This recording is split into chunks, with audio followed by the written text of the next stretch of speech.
La industria del autobús ha respondido con innovación, adaptación y resiliencia a la peor baja en ventas que han vivido en las últimas 3 décadas. De acuerdo con el Instituto Nacional de Estadística y Geografía, INEGI, la producción de unidades bajó más de un 55% durante los 2 primeros años de la pandemia. Se tuvieron que reestructurar créditos y se disminuyeron las plantillas laborales.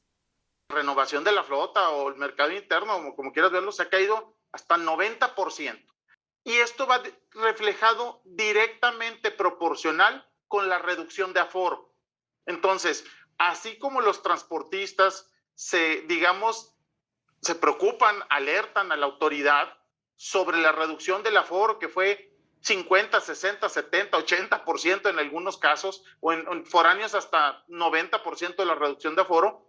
Bueno, te imaginarás que si el transportista no le va bien, especialmente si tiene una tarifa fija, olvídate que piense en renovar flota.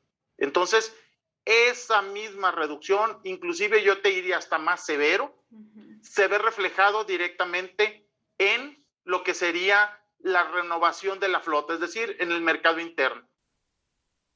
Ante estos números, la industria fue resiliente, buscó ser empática y mantenerse a flote. El reto de decir, ya no hay en este momento transporte público, o muchas de las operaciones de transporte público, como lo conocemos per se contrajo significativamente. Aquellas operaciones que tenían un compromiso de compra, nos pidieron espacio, nos pidieron tiempos. Fue mucho el entender, escuchar y de qué manera podíamos adaptar todo la empresa a ese momento que estaba viviendo el transportista. No solo para apoyarles a ellos, sino también para apoyar la parte comercial, el soporte, la atención a través de productos y servicios que requerían para mover el 50 o el 60 o el 30% de pasaje que movían antes de la pandemia. La crisis del transporte público y transporte de pasajeros en México, estamos viviendo porque todavía no se ha acabado, ¿no? Pero esta pandemia nos trajo a números y a una caída estamos regresando a 25 años atrás. Esta es la peor crisis automotriz en México de los últimos 30 años. Habíamos vivido crisis, ¿no? Pero nunca habíamos caído a estos niveles de venta. Si hablamos de la industria de pesado, ¿no? Del autobús larga distancia, el Intercity, el bus que usa una ADO, Primera Plus, Estrella Blanca, Grupo Toluca, ¿no? Este bus grande, estamos en un mercado de 1.600 vehículos año.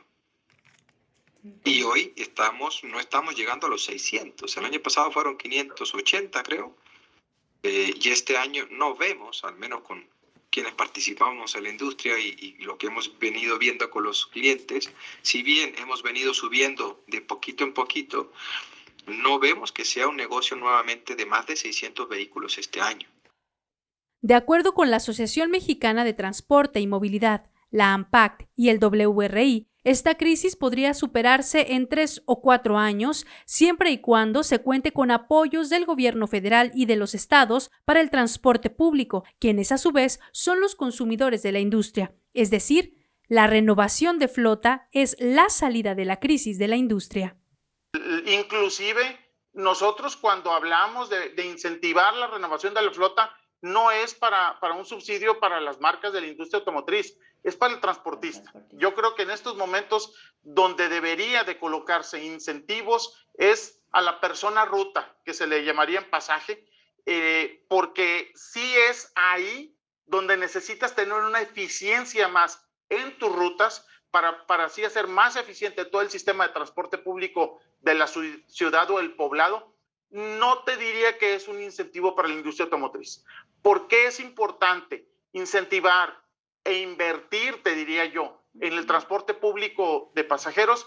Porque es el principal fuente, es la pilar básico de la movilidad. De acuerdo a cifras de la ANPAC, las ventas al mayoreo disminuyeron más de un 50% en los últimos 2 años. Lo mismo sucedió con las ventas al menudeo. A esta crisis, la industria respondió con innovación, pues optaron por implementar herramientas tecnológicas para atender a sus clientes, se reinventaron y encontraron nuevos nichos de mercado, ajustaron hasta en un 40% su plantilla laboral, renegociaron créditos y sobre todo se generaron alianzas con sus clientes comerciales. Tuvimos experiencias de veras increíbles porque se dio, yo te podría decir que yo sentí una cierta,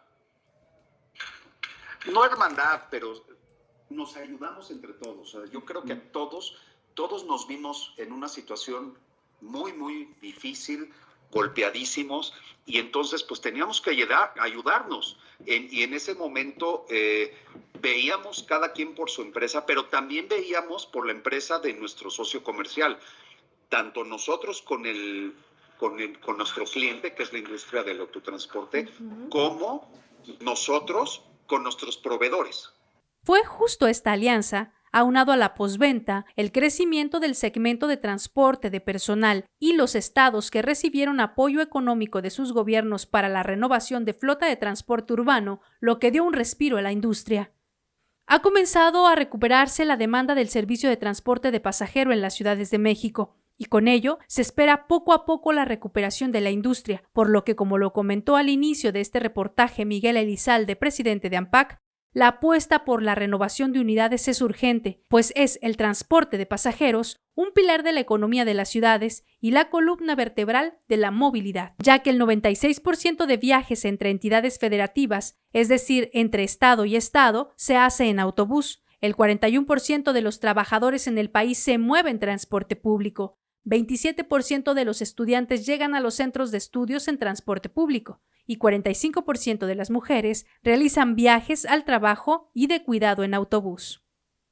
Pareciera que el fin de la crisis está por llegar, sin embargo, para este 2022 la industria no proyecta un gran crecimiento. El objetivo es mantenerse en números similares a los de 2021 y esperar la recuperación del sector.